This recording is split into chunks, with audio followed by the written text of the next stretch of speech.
सभी को मेरा जय हिंद जय भारत। मैं सुल्तान जय हिंद क्लासेस पर आपका हार्दिक स्वागत करता हूँ। आज शायद काफी वक्त बीत चुका है हमारे बीच आए हुए, और मैं आज क्लास 10th का आपका साइंस का टॉपिक जो है लाइफ प्रोसेस, हमारा जो चैप्टर चल रहा था बायो का, उसका ही आज मैं लेक्चर 5th लेकर आया हूँ आपके सामने। चलिए, इससे पहले मैं थोड़ा सा आपको रिकॉल करा दूं। इससे पहले मैंने आपको विटामिन पढ़ाई थी, विटामिन का चार्ट समझाया था, कैसे क्या विटामिन के स्रोत हैं, कौन कौन सी विटामिन हैं, किस किस काम आती हैं, ये सारी चीजें हम लोगों ने समझ लिए थे। आज हम लोग उसी के आगे का पार्ट समझेंगे, जो कि हमारा खनिज। हम लोग देखते हैं हमारा जो पांचवा, हमारा जो कह सकते हो कि पोषक तत्व होता है खनिज, उसको जरा हम लोग देख लेते हैं। देखिए, सबसे पहले बात आती है खनिज लवण है क्या। देखिए क्या है, वे अकार्बनिक और गैर ऊर्जावान पोषक तत्व जो शरीर की क्रियाशीलता, हड्डियों के निर्माण और चयापचय के लिए आवश्यक है, खनिज लवण कहलाते हैं। यानी कि ऐसे अकार्बनिक पदार्थ जो कि हमारे लिए कह सकते हो शरीर की हड्डियों को मजबूत करने के लिए, या शरीर के अंगों को मजबूती देने के लिए प्रयुक्त होते हैं, वही क्या कहलाते हैं, खनिज लवण। अब ये देखिए चयापचय, आप यहाँ पे आपको सब दिख रहा होगा। चयापचय मतलब जो हमारे अंदर उपापचय क्रिया होती है, यानी कि पाचन हो गया, ठीक है, और कह सकते हो कि हाँ, पाचन रखिए, आपसे में रखिए, तो पाचन जो होता है ना, उसके लिए मिनरल्स बहुत ज्यादा जरूरी होता है। तो देखिए इसके बाद क्या लिखा है, ये पाए कहाँ से जाते हैं, ये प्राकृतिक रूप से मिट्टी या पानी से प्राप्त होते हैं। किससे प्राप्त होते हैं, मिट्टी या पानी से प्राप्त होते हैं, और दूध, फल, सब्जियां व नमक के माध्यम से भोजन में शामिल होते हैं। जाहिर सी बात है, अगर मिट्टी या पानी में पाए जाएंगे तो डायरेक्ट हम लोग मिट्टी पानी में देख नहीं सकते। भाई पानी में तो चलो समझ में आता है कि पानी पी लिया, लेकिन मिट्टी थोड़ी खाते हैं। तो मिट्टी से जो भी फल निर्मित होते हैं, या कह सकते हो जो सब्जियां उगती हैं मिट्टी में, उन सभी के थ्रू ये सारे मिनरल्स हमारे अंदर पहुंचते हैं। तो चलिए आगे देखते हैं क्या है, जो मुख्य रूप से कैल्शियम, आयरन, आयोडीन के रूप में कार्य करता है। ये हमारे कुछ पोषक तत्व हैं खनिज लवण के। तो चलिए देखते हैं आगे क्या है, खनिज लवण के मुख्य उदाहरण एवं उपयोग। तो ये देखिए मेन चीज है बस यही, अगर आप इसको समझ गए तो आपके लिए थोड़ा सा आसानी हो जाएगी। चलिए देखते हैं, सबसे पहले बारी आती है कैल्शियम की। तो कैल्शियम क्या है, कैल्शियम हड्डियों एवं दोनों की मजबूती के लिए है। भाई जाहिर सी बात है, देखिए हड्डियों एवं दोनों की, अरे नहीं, हड्डियों एवं दांतों की मजबूती के लिए, सॉरी, ये हड्डियों एवं दांतों की मजबूती के लिए होता है। और जाहिर सी बात है, आप जानते हो दांत भी हमारे कैल्शियम के बने होते हैं, हड्डी है वो भी हमारी कैल्शियम की बनी होती है। तो इसीलिए ये जो पोषक तत्व होता है, खनिज लवण होता है, ये हमारे लिए अति आवश्यक रह जाता है। ये किसमें मिलेगा, ये आपको दूध में मिल सकता है, पनीर में मिल सकता है, इसके अलावा और भी बहुत सारी चीजें हैं, तो उनमें भी कैल्शियम मिल सकता है। चलिए आगे देखते हैं, लोहा यानी आयरन, वो वाला लोहा, हाँ बिल्कुल वही वाला लोहा, लेकिन वो एस के रूप में। चलिए समझते हैं, देखते हैं। अगर आयरन की बात करते हैं तो ये हीमोग्लोबिन रक्त का निर्माण करता है। जो आयरन होता है ना, किसका निर्माण करेगा, हीमोग्लोबिन का निर्माण करेगा और रक्त का निर्माण करेगा। ऑक्सीजन व CO2 का परिवहन भी करता है। भाई समझिए आयरन हमारे शरीर के लिए कितना जरूरी है। आप जानते हो, अगर हमारे शरीर में हीमोग्लोबिन ज्यादा है, अगर हमारे शरीर में हीमोग्लोबिन ज्यादा है तो हम किसी के एक झलक में वही बेहोश हो जाएगा। समझ रहे हैं आप, अगर हमारे शरीर में हीमोग्लोबिन कम है तो हम खुद ही कमजोर हो जाए। इसीलिए शरीर का हीमोग्लोबिन बढ़ाने के लिए क्या करना चाहिए, ऐसी चीजें खानी चाहिए जिससे हमारे शरीर में आयरन बढ़े। तो क्या दो चीजें, चलिए देखते हैं। जैसे हरी सब्जियां, क्या है, हरी सब्जी, ठीक है, कुछ भी खाओ, हरी सब्जी जरूर खाना है अगर आपको अपने शरीर में आयरन बढ़ाना है। तो चलिए देखते हैं, जैसे हरी सब्जी हो गई, चना हो गया, सूखा मेवा हो गया, ये सारी चीजें अगर आप खाएंगे तो आपके शरीर में आयरन की पूर्ति होगी। चलिए आगे देखते हैं, अगला हमारा जो खनिज है वो है आयोडीन। आयोडीन क्या होता है, जैसे आप जानते हो, जो आप नमक खाते हो, नमक में ही आयोडीन पाया जाता है। थायराइड ग्रंथ के कार्य में और मानसिक विकास के लिए, तंत्रिका के परस्पर कार्य के लिए। देखिए ये थायराइड ग्रंथि, यानी थायराइड ग्रंथि से अगर हार्मोन सही से स्रावित होना है तो उसके लिए आयोडीन का होना आवश्यक है। अगर कुछ मानसिक विकास में, जैसे आप ये मान के चलिए, जैसे मानसिक विकास और उसमें लिखा हुआ है तंत्रिका के परस्पर कार्य के लिए, तो आपस में संबंधित है। कैसे, याद रखिएगा, जैसे जो हमारे न्यूरॉन्स होते हैं, हमारे शरीर में जो भी न्यूरॉन्स होते हैं, उनको प्रॉपर कार्य करने के लिए ना आयोडीन की आवश्यकता होती है, सोडियम की आवश्यकता होती है।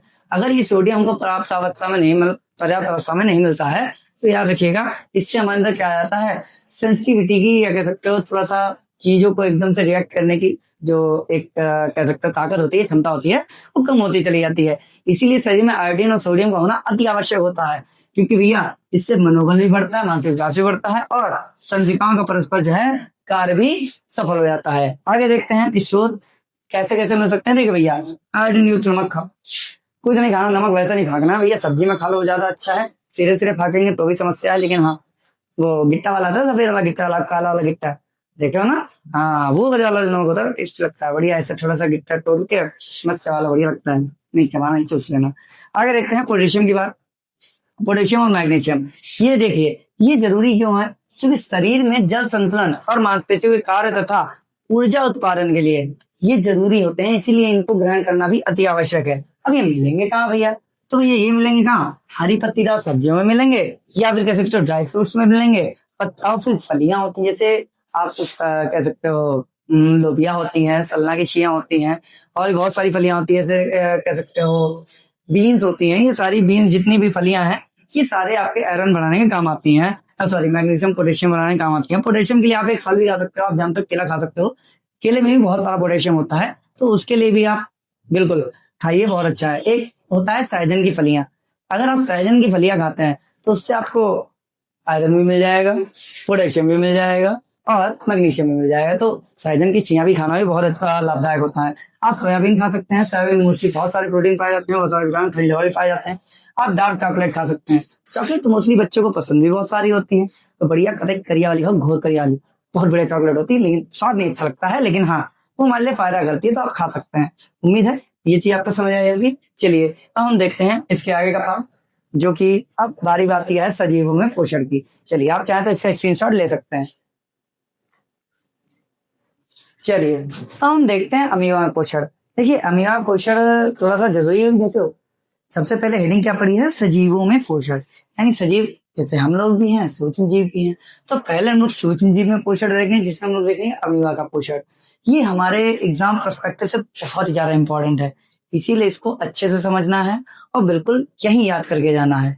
देखिए प्रॉपर नोट्स बनाते रहिएगा, नहीं तो आप लोगों को समझने में बहुत ही ज्यादा दिक्कत होगी। आप समझ भी जाएंगे, लेकिन आप अगर उसको रिवाइज नहीं करेंगे फिर भूल जाएंगे, इसीलिए proper notes must important. Okay चलिए देखते हैं सबसे पहले अमीबा पोषण। अमीबा पोषण की बात करते हैं। यह एक प्राणी सम ऐसी यह एक प्राणी सम या पोषण प्रक्रिया है। कैसी? प्राणी सम को क्या बोलते हैं? होलोजोइक। क्या होती है? होलोजोइक। यह एक प्राणी सम पोषण प्रक्रिया को ग्रहण करता है। एक कोश की जीव, ये जो एक कोश की जीव है ना, अपने अस्थायी पादपों का उपयोग करके। अस्थायी पादप क्या होते हैं? अगर आप देख रहे हैं ये जो देख रहे हैं आप, देखिए यहाँ पे इसने खाना देखा, क्या देखा? खाना देखा। अब यहाँ पे इसने क्या किया? अपने आप को चौड़ा कर लिया, चौड़ी आ गया, यहाँ पे चौड़ी आया, जैसे चौड़ी आया इनको बोलते हैं पादाब। क्या बोलेंगे? पादाब। तो ये अपने आप को चौड़ी आ लिया उसने, फिर क्या किया? सीडोपोडिया, जिसको बेटा सीडोपोडिया इंग्लिश में बोलते हैं, ध्यान रखिएगा। तो पादपों का उपयोग करके भोजन को घेरता है। क्या करता है? भोजन को घेरता है। देखो ये देखो, ये घेर लिया, क्या कर लिया? घेर लिया ससुर के नाती को। आगे देखते हैं भैया, उपयोग करके घेरता है और एक खाद्य रिक्तिका यानी फूड वैक्यूल बनाता है। क्या बनाता है? फूड वैक्यूल बनाता है। इस रिक्तिका में मौजूद जो पाचक एंजाइम होते हैं ना, यानी ये जो इसने रिक्तिका बनाई ना, इसी में क्या मौजूद होंगे? इसी में कुछ पाचक एंजाइम मौजूद होंगे, जो कि इस कण को क्या करेंगे? पिघलाएंगे। तो भैया क्या हो जाएगा? पाचक एंजाइम भोजन को पचाते हैं। बिल्कुल भैया। अब क्या करेंगे? भोजन को पचाएंगे। अब भोजन को जैसे ही पचाया, जिसे बाद में क्या करते हैं? कोशिका द्रव्य द्वारा अवशोषित कर लिया जाता है। देखो अब यहाँ पे पचा लिया, अब यहाँ पे क्या कर लिया जाता है? कोशिका द्रव्य द्वारा क्या कर लिया जाता है? अवशोषित कर लिया जाता है और अपशिष्ट पदार्थों को बाहर निकाल दिया जाता है। अपशिष्ट पदार्थ कैसे?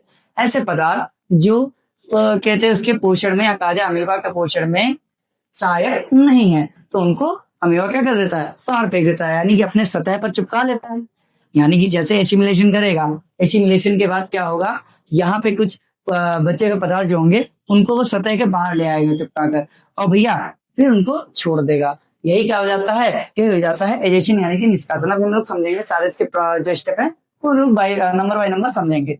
चलिए आगे देखते हैं। और फिर पदार्थों को बाहर निकाल दिया जाता है। अब यहाँ पे एक जो लाइन लिखी है बहुत इंपॉर्टेंट है। अमीबा में पोषण के लिए कोई विशेष अंग नहीं होते। आप जानते हो कोई अंग विशेष नहीं है, ये खुद से डेवलप करता है। ये अस्थायी होते हैं। जैसे कहते कण को ग्रहण कर लेता है, जैसे खाद्य कण को ग्रहण कर लेगा, ये फिर से नॉर्मल हो जाएगा, फिर इसके पास आप गायब हो जाएंगे, यानी सीडोपोडिया गायब हो जाएंगे। तो कोई विशेष अंग नहीं होते, यह पूरी प्रक्रिया शरीर की सतह से ही होती है। ये चीज आपको इतनी ध्यान रखनी पड़ेगी। चलिए देखते हैं अमीबा पोषण के कुछ मुख्य चरण होते हैं, जिनमें 5 मुख्य चरण होते हैं। ध्यान समझिएगा कौन कौन से 5 मुख्य चरण होते हैं। देखिए पहला होगा अंतःग्रहण। कौन सा होगा? अंतःग्रहण यानी कि इंजेक्शन। पहला अंतःग्रहण यानी कि इंजेक्शन। दूसरा पाचन यानी कि डाइजेशन। दूसरा कौन सा? पाचन यानी कि डाइजेशन। फिर भैया तीसरा कौन सा हो जाएगा? अवशोषण यानी कि एब्जॉर्प्शन। तीसरा कौन सा होगा? अवशोषण यानी कि एब्जॉर्प्शन। चौथा कौन सा होगा? स्वांगीकरण यानी कि एसिमिलेशन। चौथा कौन सा होगा? स्वांगीकरण, उसी को इंग्लिश में बोलेंगे एसिमिलेशन। फिर 5वां होगा निष्कासन। निष्कासन को बोलेंगे एजेशन। क्या बोलेंगे?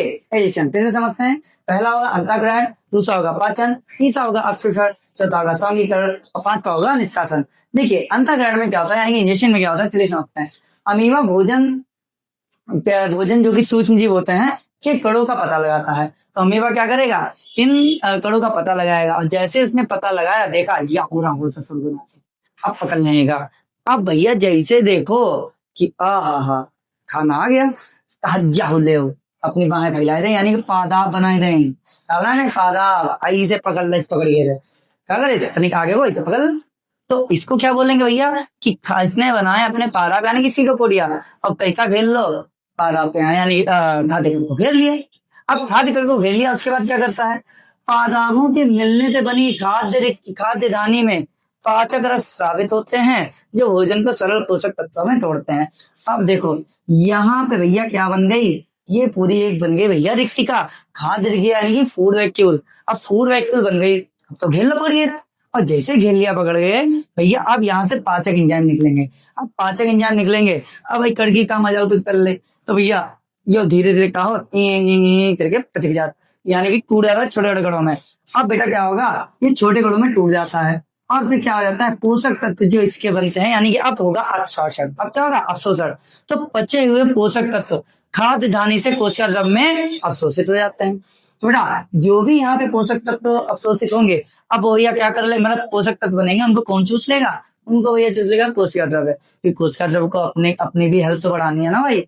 भाई जाहिर सी बात है, कोशिका द्रव्य पूरा कोशिका को चला रही है, पूरा अमीबा को चला रही है, तो उसको वृद्धि करने के लिए क्या चाहिए, पोषण चाहिए। उस पोषण को कौन ग्रहण कर लेता है, कोशिका द्रव्य ग्रहण कर लेता है। आगे देखते हैं, अवशोषित पोषक तत्वों का उपयोग ऊर्जा उत्पादन और वृद्धि के लिए होता है। तो भैया जैसे ही उसने पोषक तत्वों का अवशोषण किया, तो भैया वो किस चीज के लिए लगाएगा, अपनी ऊर्जा बढ़ाने के लिए और अपनी वृद्धि करने के लिए। अब भैया कुछ पाचन था, पाचन के बाद कुछ अफसोस मतलब अपशिष्ट पदार्थ निकले, जिनकी जरूरत नहीं है अमीबा को। तो अमीबा क्या करती है, अनपचे भोजन कोशिका की सतह से बाहर निकल जाता है। तो वो क्या कर देती है, अमीबा क्या करती है, वो या अनपचे भोजन को अपनी सतह से बाहर निकाल लेती है। यही हमारे 5 स्टेप हुए। तो पहला क्या हुआ, अंतःग्रहण, भोजन को घेरा, क्या करा, भोजन को घेरा, यानी भोजन का पता लगाया, अपने पादाबों यानी कि सीडोपोडिया को विकसित करके उसने भोजन को घेरा। फिर पाचन में क्या होता है, पादाब से एक उसने रिक्तिका बना ली, क्या बना ली, रिक्तिका बना ली, जिसमें से कुछ एंजाइम स्रावित हुए, तो भैया पोषक तत्वों में तोड़ देता है उस भोजन को। और फिर जो पोषक तत्व कहते बने हैं, उनको भी अवशोषित कर लिया जाता है, किसी द्वारा, उसका द्रव्य द्वारा। तो पचे हुए पोषक तत्व को क्या कर लेता है भैया, ये उसका द्रव्य अब्सॉर्ब कर लेता है, अवशोषित कर लेता है।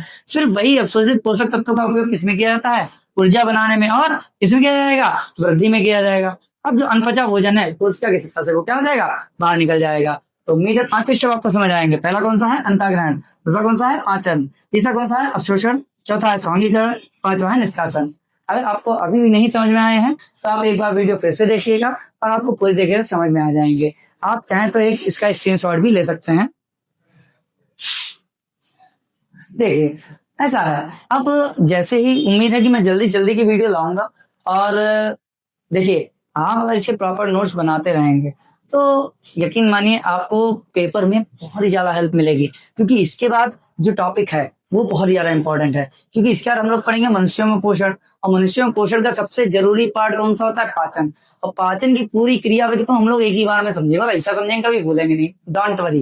पाचन समझाना मेरी जिम्मेदारी, बस आपको क्या करना है, नोट्स बनाने हैं। याद रखिएगा, नोट्स आपके हमेशा काम आएंगे, जिंदगी भर काम आएंगे। अगर कल को आपको किसी को पढ़ाना भी हो ना, तो भी आपके नोट्स ही आपकी सहायता करेंगे, नहीं तो आपको दोबारा नोट्स बनाने पड़ेंगे। नोट्स तो बनाने ही पड़ेंगे, याद रखिएगा। और आप जो है इसको अच्छे से एक बार देख लीजिएगा, दोबारा आप देखेंगे तो और भी अच्छे समझ में आएगा। और नेक्स्ट पार्ट हम लोग बहुत जल्दी लाएंगे। सभी को मेरा जय भीम, जय भारत।